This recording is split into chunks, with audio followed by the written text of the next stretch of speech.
दिन भर के ना ख़त्म होने वाले काम, ये है एक होम मेकर की लाइफ। लेकिन इसको कैसे मैनेज किया जाए, पूरे दिन को कैसे प्लान किया जाए, अपने लिए भी टाइम निकाला जाए, रेस्ट के लिए भी टाइम निकाला जाए, ये होती है एक प्रॉपर प्लानिंग से। तो अगर भी आप भी अपनी लाइफ को मैनेज करना चाहते हैं ना, तो लाइफ में प्लानिंग करना सीखिए। Weekly planning, daily planning, monthly planning, फिर ही आपको अपने लिए टाइम मिल सकता है, अपने रेस्ट के लिए टाइम मिल सकता है। तो आपके माइंड में ये गेम होनी चाहिए कि अगर आपने डेली के रूटीन के काम है वो कैसे मैनेज करने हैं, किस किस टाइम पे कौन सा काम करना है, या फिर आपने वीकली जो क्लीनिंग होती है उसको आपने कैसे ऑर्गेनाइज वे में लेके चलना है, या फिर मंथली में अगर मंथ में आपने डीपली क्लीनिंग करनी है तो किस दिन किस डेट से आपने कौन सा काम करना है। इस तरीके से अगर आप अपने काम को मैनेज करके चलेंगे ना, तो यकीन कीजिए ज़िंदगी आसान हो जाएगी। आपको पता होगा कि आज मैंने ये काम करना है, ये मेरा काम रहता है, इस डेट को मैंने ये काम करना है। तो फिर ना काम बड़े मैनेजेबल वे में हो जाते हैं और काम भी ईजी हो जाता है। अस्सलाम वालेकुम, welcome back to my channel. I hope कि आप सब खैर खैरियत से होंगे। अल्हम्दुलिल्लाह मैं भी बिल्कुल ठीक हूँ। आज के व्लॉग में मैं आपसे डेली रूटीन के छोटे छोटे क्लिप्स शेयर करूँगी जो कि किचन से ही रिलेटेड होंगे, लेकिन ये कि यूज़फुल ज़रूर होंगे। कुछ ना कुछ आइडियाज़ भी आपको ज़रूर मिलेंगे। तो चलिए स्टार्ट करते हैं। बिस्मिल्लाहिर्रहमानिर्रहीम। सबसे पहले हम जो अचार है ना, वो मैं कहती हूँ हर घर में ज़रूर होना चाहिए। अब मेरे पास यहाँ आम का अचार है, मेरी अम्मी बना के लेके आई थी, जो कि उनके हाथ का बड़े मज़े का होता है। तो बस अब मैंने उसको संभाला था, तो एक छोटा सा जार जो होता है वो मैं निकाल के सेपरेट रख लेती हूँ रेगुलर रूटीन के लिए। बाकी जो होता है ना वो सेपरेट रख देती हूँ। तो अचार की केयर अगर आप चाहती हैं ना कि आपका अचार सालों साल ख़राब ना हो, तो कोशिश करें कि अचार में आपने कभी भी गीला स्पून नहीं डालना, या अगर स्पून को कोई और चीज़ भी लगी है तो वो आपने नहीं डालना। ऑयल जो है ना वो आपके अचार में प्रॉपर होना चाहिए। ऊपर तक ऑयल होगा तो आपका अचार जो है ना वो ख़राब नहीं होगा। तो ये मेरी अम्मी अचार ना बड़े मज़े का बनाती हैं, हम हर साल मुझे बना के भी देती हैं। तो उनका अचार जो होता है ना, सबसे अच्छी बात ये होती है कि पूरा साल गुजर जाता है, लेकिन अचार जो है ना वो ऐसे का ऐसे ही रहता है। ना वो सॉफ्ट पड़ता है, ना वो काला होता है। लेकिन अक्सर अचार मैंने देखे हैं कि वो काले हो जाते हैं, वक्त के साथ साथ सॉफ्ट होना स्टार्ट हो जाते हैं। लेकिन ये कि एक तरीका होता है, हर किसी के हाथ का, चीज़ें तो वही यूज़ हो रही होती हैं, लेकिन हर किसी के हाथ में कोई जायका होता है, या कोई होता है कि ये अचार जो है ना हमारा बड़े शौक से, सब शौक से खाते हैं। लेकिन इंशाल्लाह ताला इसकी मैं रेसिपी तो इस दफ़ा आपसे शेयर नहीं कर सकी। नेक्स्ट इंशाल्लाह ताला मैं आपसे इसकी रेसिपी ज़रूर डिटेल में शेयर करूँगी कि अगर आपने अचार बनाना है, अगर आप चाहें कि आपका अचार साल भर ऐसे ही रहे, ज़्यादा सॉफ्ट भी ना हो और काला भी ना पड़े, तो मैं आपको इसकी डिटेल्स ज़रूर शेयर करूँगी। तो बस अब मैंने यही काम मेरा 2-3 दिन से पेंडिंग था, तो आज मैंने सोचा सबसे पहला काम यही करना है। जब कोई काम रहता हो ना, वो तो रहता ही चला जाता है। तो ये एक ऐसा लवाजमात होता है कि नाश्ते में तो लाजमी इस्तेमाल होता ही होता है। उसके अलावा जो होता है ना, खाने में अगर कहीं मिर्च मसाले में कोई कमी बेशी रह जाती है ना, तो वो अचार कवर कर देता है। तो सबसे ज़्यादा आम का अचार जो होता है वो तो साल में एक दफ़ा ही बनता है। बस जिस भी जार में डालें, आपने कोशिश करनी है कि उसको प्रॉपर ड्राई करें, उसमें पानी का एक भी कतरा ना हो। तो अब जैसा कि आप देख सकते हैं कि जो मेरा बड़ा बॉक्स है अचार वाला, उसको मैंने एयर टाइट नहीं किया, उसके ऊपर मैंने कपड़ा बांधा है बारीक सा, हल्का सा मलमल का या लॉन का, आप कोई भी पीस लेके उसके ऊपर अच्छे तरीके से बांध लें। और उसके ऊपर जो उसका कैप है ना, वो आपने एयर टाइट नहीं करना, उसको थोड़ा सा मैंने ऊपर रख दिया और नीचे मैंने इसी तरह से जो शॉपर था उसमें डाल के ना, इसको मैं ऐसे ही रखूँगी ताकि इसका ऑयल वगैरह या इसके स्टेन्स या लगने हैं ना, तो वो नीचे वाला कैबिनेट्स जो है ना वो गंदा ना हो। अगर कैबिनेट्स में रख रहे हैं या कहीं भी आप रख रहे हैं ना, तो उसकी जो प्लेस है ना वो गंदी ना हो। तो बस अचार का काम मेरा फिनिश हो गया। नेक्स्ट मैंने डालना था आज मिर्च का अचार। तो इसकी मैं डिटेल आपसे शेयर करती हूँ कि मैं इसको किस तरीके से डालती हूँ। इसको 2-3 तरीक़ों से डाला जा सकता है। कुछ लोग इसको पका के डालते हैं, कुछ लोग इसको सिरके वाला बनाते हैं, लेकिन ये जो मैं आज आपसे शेयर करूँगी ना, मैं सब ही बनाती हूँ डिफरेंट तरीक़ों से, बहुत दफ़ा बनाती हूँ। लेकिन ये रेसिपी जो है ना वो बड़ी देसी सी है, लेकिन ये कि बड़ी परफेक्ट सी है और बड़े मज़े का होता है ये अचार। तो मुझे तो ये बहुत पसंद है। अगर आपको मिर्च का अचार पसंद है तो आज ही ये रेसिपी आप ज़रूर ट्राई कीजिएगा। सबसे पहले आपने मिर्चें वॉश कर लेनी है और उसको मुकम्मल तौर पर ड्राई कर देना है। उसको किसी कपड़े पे फैला के पंखे के नीचे रख दे, धूप में रख दे। अच्छे तरीके से आपकी मिर्चें जो है ना वो ड्राई होनी चाहिए। उसमें ख़राब मिर्च बिल्कुल भी नहीं होनी चाहिए। अगर कोई ख़राब है तो उसको आप रिमूव कर लें। इसकी जो टिप थी वो भी मैंने रिमूव कर दी। अब इसका मसाला तैयार करूँगी। सबसे पहले मैंने नमक लिया, 2 से 3 टेबल स्पून मैंने नमक लिया। आप अपनी क्वांटिटी जो है ना वो अपनी मिर्चों के हिसाब से कम ज़्यादा कर सकते हैं। थोड़ी सी हल्दी ली, 1 टीस्पून हल्दी ली, कलवंजी ऐड की इसमें, हाफ़ टी स्पून इसमें कलवंजी का गया, हाफ़ टी स्पून इसमें सौंफ का गया, थोड़ी सी इसमें वो राई दाना ऐड करूँगी, थोड़ा सा इसमें मेथी दाना ऐड करूँगी। तो बस इन चीज़ों को अच्छे तरीके से मैं मिक्स करूँगी। और जो थी ना वो मिर्चें, उसको मैंने कट लगा लिया। वो आपने देखा है कि मैंने लंबे साइड को किस तरीके से कट लगाया। कट लगा कर अब ये जो मसाला मैंने बनाया है ना, ये मैं उसके अंदर फिल कर दूँगी। एक एक मिर्च लेनी है और उसके अंदर ये मसाला आपने फिल करते जाना है। और मैं कोशिश करती हूँ कि थोड़ा थोड़ा बनाओ मिर्च का अचार। एक तो ख़राब भी हो जाता है जल्दी मिर्च का अचार, और दूसरा ये होता है कि फ्रेश फ्रेश होता है ना, उसका जायका ज़्यादा मज़ेदार होता है। थोड़ी सी कच्ची पक्की सी जो मिर्च होती है ना, वो बड़ी मज़े की लग रही होती है। तो बस अब मैं सारी मिर्च को ना इस तरीके से इस मसाले से फिलिंग कर लूँगी। तो कुछ मिर्चें मेरी बच गई थी, उसके लिए फिर दोबारा से मैंने सेम यही मसाला सेपरेट तैयार किया। अब क्वांटिटी आप अपने हिसाब से देख सकते हैं कि आपने कितनी की मिर्चें लेनी है, कितना का अचार बना के आपने रखना है। तो बस अच्छे तरीके से इन सबको मैं फिल कर लूँगी। अब बस ये तो आपका शौक़ होता है कि आपको कौन सा अचार पसंद है, आप वो ही डाल सकते हैं। अब तो मैं कहती हूँ इतने ज़्यादा अचार की वैरायटीज़ है ना कि आप जो चाहें, जो आपको पसंद हो वेजिटेबल्स में से भी। तो लेमन का अचार जो होता है वो भी बड़ा पसंद किया जाता है, गाजर का अचार, चने का अचार, इस तरह से ना बहुत सारे अचार जो होते हैं ना वो पसंद किए जाते हैं। लेकिन वो बस अब मैंने सारी मिर्चें फिल कर ली थी। अब मैंने बिल्कुल कंप्लीट ड्राई जो था ना वो जार लिया, और अब इसमें मैंने सिर्फ सरसों का ऑयल जो था ना वो डाल दिया ऐड करके। कुछ लोग इसको भी पका कर डालते हैं, कुछ लोग ऐसे ही डालते हैं, मैं ऐसे ही डाल देती हूँ, कोई स्मेल नहीं आती, कोई कुछ नहीं होता।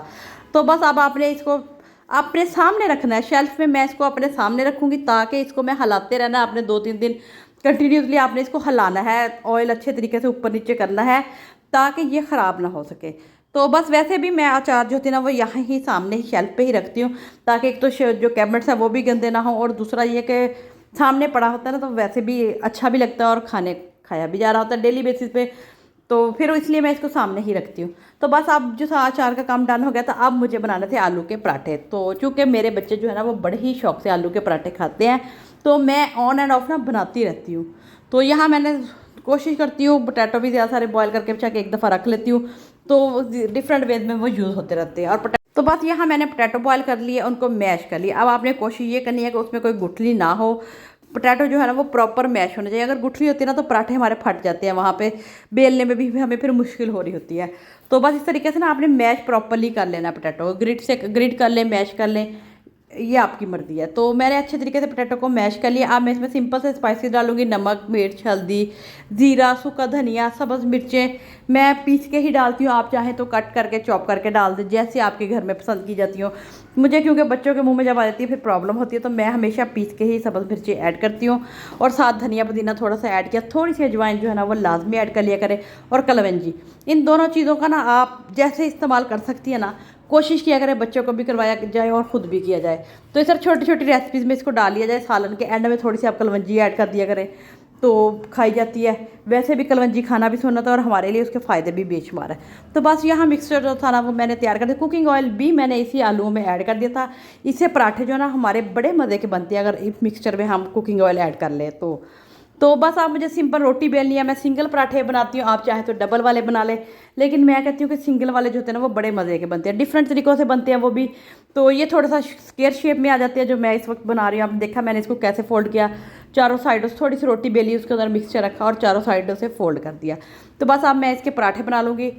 तो चाहे तो आप यहाँ अब मज़ीद ऑयल ऐड कर सकती है, लेकिन ये कि अब ज़रूरत नहीं है, पोटैटो में ही ऐड कर दिया जाए ना तो फिर अब हमें स्टेज पे ऐड नहीं करना पड़ता। तो काम को आसान ही करना चाहिए, इस तरीके से जो है ना काम थोड़ा सा आसान हो जाता है। अब मैं बस पराठे बनाऊँगी, और मीडियम टू लो फ्लेम पे पराठे हमेशा जो है ना वो क्रिस्पी बनते हैं। अगर आपको क्रिस्पी पराठे पसंद है ना तो फिर आप कोशिश किया करें मीडियम टू लो फ्लेम पे उसको बनाएं।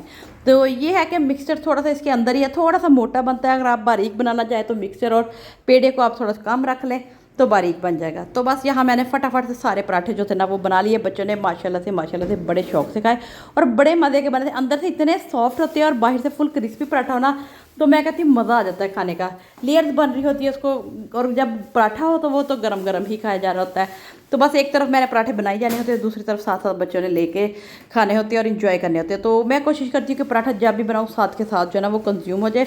पड़ा हुआ पराठा जो होता है ना वो चाहे सादा है या आलू का है या कोई भी हो ना, तो फिर उसका वो मज़ा नहीं आता। जो तवे से उतरता ही क्रिस्पी सा पराठा हो ना तो उसका तो मज़ा ही अपना है। तो बस ये सिंपल सी मेरी पराठे की रेसिपी है, लेकिन ये कि आप ज़रूर ट्राई कीजिएगा। इस तरीके से आपके पराठे ना बड़े मज़े के बनते हैं, और जिसने एक खाना होता है वो भी 2 खा के उठता है। तो ये तो ब्रंच टाइम आप कह सकते हैं ना को। आजकल समर वेकेशन है, बच्चे लेट उठते हैं, तो ना तो वो ब्रेकफास्ट का टाइम होता है ना लंच का टाइम होता है। तो आप ये समझ लें कि मैंने ब्रंच में आज बनाए थे आलू के पराठे, साथ में इसके आप दही की चटनी बना लें, टमाटर की चटनी बना लें, जो आपके घर में पसंद की जाती हो, या जो चीज़ें आपके पास अवेलेबल हो ना, उसके साथ आप इसको सर्व करें तो मैं कहती हूँ खाने वाले को मज़ा आ जाता है। इतने मज़े का ये पराठा लगता है और बनाना भी बड़ा आसान है, कोई इसमें मुश्किल काम भी नहीं। बस इसको ये है कि आपने अगर क्रिस्पी पसंद हो तो इसको थोड़ा सा ज़्यादा पकाएं और इसको क्रिस्पी करते जाएं। जैसे जैसे आप पराठे को घुमाते जाएंगे ना, तो वो हर साइड से हल्का हल्का पकता रहता है। लेकिन अगर आप उसको थोड़ी देर के लिए छोड़ देंगे ना एंड पे जाके, तो वो कहीं से सॉफ्ट हो जाता है, कहीं से वो ज़्यादा पक जाता है। तो इसलिए कोशिश क्या करें कि एंड में पराठे को घुमा घुमा के हर तरफ से सेका करें।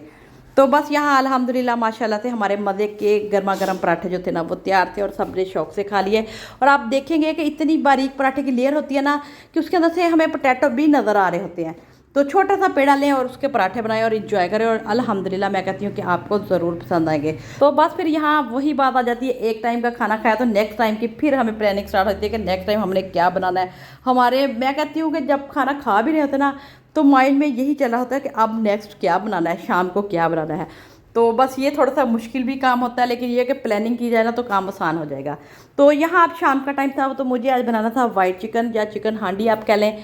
तो बड़े सिंपल से रेसिपी जो है ना वो मैं आपसे इसकी भी शेयर करती जा रही हूँ। सबसे पहले मैंने कुकिंग ऑयल लिया, उसमें प्याज़ों को हल्का सा फ्राई कर लूँगी। प्याज मैंने मोटा मोटा कट कर लिया क्योंकि मुझे इसको करना था ब्लेंड। दूसरी तरफ चिकन को जो था वो मैंने मैरिनेट कर लिया, लहसुन अदरक और सिर्फ नमक और काली मिर्च ऐड किया, इसको मैरिनेट कर लिया। थोड़ा सा अंडा डालूंगी, थोड़ा सा कॉर्नफ्लोर डालकर ना इसको मैंने फ्राई कर लिया। आज मैंने रेसिपी थोड़ी डिफरेंट स्टाइल में जो थी ना वो ट्राई की थी, तो मैंने सोचा कि थोड़ी डिफरेंट तरीके से बना के देते। वैसे भी टाइम थोड़ा शॉर्ट था, काफ़ी लेट हो गया था डिनर के टाइम पे, तो मैंने कहा झटपट से बनानी है तो जल्दी जल्दी बन जाएगी ऐसे। तो एक तरफ मैंने प्याज फ्राई किया, दूसरी तरफ मैंने ना चिकन जो था ना वो फ्राई करने के लिए रख दिया। हाँ, मेरे से ये मिस्टेक यहाँ हुई थी कि मैंने सारा चिकन एक ही दफ़ा डाल दिया, क्योंकि मेरे पास टाइम शॉर्ट था। आपने थोड़ा थोड़ा करके फ्राई करना है और उसको प्रॉपर फ्राई करना है, 50 to 60% ऊपर से तकरीबन फ्राई होना चाहिए। अंदर से रह भी जाएगा ना तो वो सालन में पक जाएगा। मैंने इकट्ठा ही डाल दिया था, टाइम शॉर्टेज होने की वजह से तो थोड़ा सा गड़बड़ हो गई थी यहाँ, क्योंकि अंडा भी इसमें डाला हुआ था। तो आप कोशिश करें कि थोड़ा थोड़ा एक एक पीस को उठा के ना फिर आप फ्राई करें। तो दूसरी तरफ मैंने प्याज ब्लेंड किया, फ्राई करने के बाद ज़ीरा डाला था कुकिंग ऑयल में, सिर्फ साबुत ज़ीरा के साथ मैंने प्याज़ों को आप फ्राई कर लिया, ब्लेंड किया। तो इसको मैं हल्का सा गोल्डन कलर दूंगी। तो साथ के साथ मुझे मक्खन बनाने वाला था, तो मैंने सोचा ये भी मैं लगते हाथ ही बना लूँ। अब क्या होता है कि अक्सर मक्खन बनाते वक्त ना कुछ लोग मलाई को जाग लगा लेते हैं, कुछ लोग मलाई को ही डायरेक्ट कर लेते, दोनों तरीक़ों से मक्खन अच्छा बन जाता है। लेकिन ये कि अब आपने ये देखना है कि जब आपने मक्खन बनाना है उसके बाद जो मिल्क बचना है ना उसको आपने कैसे यूटिलाइज़ करना है। पहले मैं इसको वेस्ट कर देती थी, लेकिन अब मैं क्या करती हूँ कि जब मुझे जो मक्खन मैंने जाग नहीं लगाया, सिंपल मलाई में से निकाला है, तो फिर जो उसका दूध बचता है ना नीचे, उसको मैं या तो वाइट सॉस पास्ता में यूज़ कर लेती। तो आज मैं वाइट चिकन बना रही थी, तो मैंने सोचा था ये मैं इसमें यूज़ करूँगी, इसीलिए मैंने आज साथ के साथ ये काम भी शुरू कर लिया। चिकन जो था वो मैंने फ्राई कर लिया, साथ ही मेरे प्याज जो थे वो प्रॉपर फ्राई हो गए, ऑयल सेपरेट हो गया। फिर मैंने इसमें चिकन ऐड किया, सिंपल से स्पाइसेस इसमें ऐड किया, नमक, चिली फ्लेक्स, थोड़ी सी काली मिर्च जो है ना वो हमेशा एंड में ऐड करूँगी, सब्ज़ मिर्चें भी एंड में ही ऐड करूँगी, और जो जो मिल्क बचा था ना मक्खन का वो भी मैंने इसमें ऐड कर दिया। तो बस मैं कहती इतनी क्रीमी टेक्सचर था ना, इतने मज़े की ये हांडी बन के तैयार हुई थी ना कि मज़ा आ गया। वैसे भी हम मिल्क भी तो ऐड करते हैं, तो मैंने सोचा उसको भी वो भी वेस्ट नहीं जाएगा, मक्खन वाला इसमें ऐड कर दूँगी। तो बाद एंड में मैंने थोड़ी सी इसमें 2 चम्मच क्रीम डाली थी और लहसुन और बटर का तड़का इसको लगा दिया। इतना मज़े का फ्लेवर इसका आया था ना कि मैं कहती बहुत इंजॉय किया सबने, और बोटी इतनी सॉफ्ट थी ना। तो बस ये छोटी छोटी टिप्स होती हैं, छोटी छोटी रेसिपीज़ होती हैं, अगर उनको फॉलो करते हुए बनाया जाए ना तो खाने में जान खुद ब खुद आ जाती है। तो मेरी तो ये हैबिट है कि मैं ना छोटी छोटी ट्रिक्स लड़ाती रहती हूँ, चेंज इन लाती रहती हूँ। तो बस चीज़ वेस्ट भी ना जाए और चीज़ अच्छी भी बन जाए, यही मकसद होता है। तो होप तो आपको वीडियो अच्छी लगी होगी। वीडियो अच्छी लगी हो तो लाइक कीजिएगा, चैनल पर नए आए तो सब्सक्राइब कीजिएगा। दुआ में याद रखिएगा। अल्लाह हाफिज़।